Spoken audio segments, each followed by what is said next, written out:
Hello everyone, I'm Paul McGuire Grimes. Now last night I had the opportunity to go to the Minnesota Orchestra to hear them play the score to The Empire Strikes Back, and we gotta talk about it. This is Paul's trip to the movies.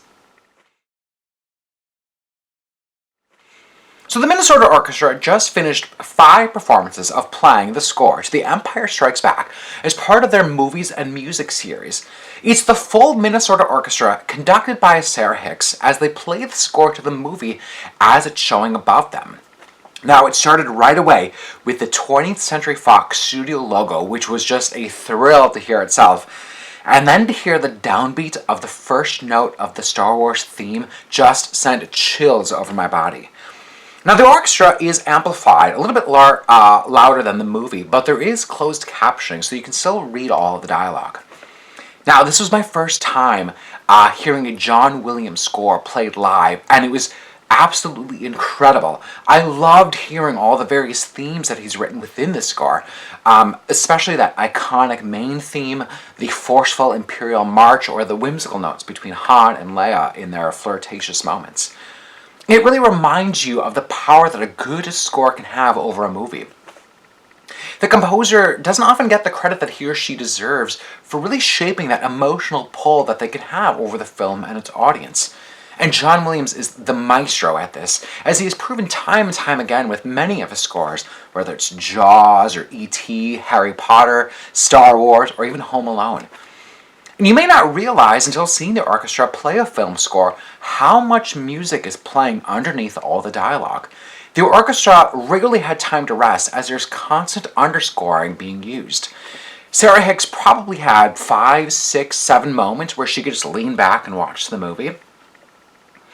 Now, the Minnesota Orchestra really makes the evening fun for its audience as they encourage you to applaud along, not just for the orchestra, but for the movie.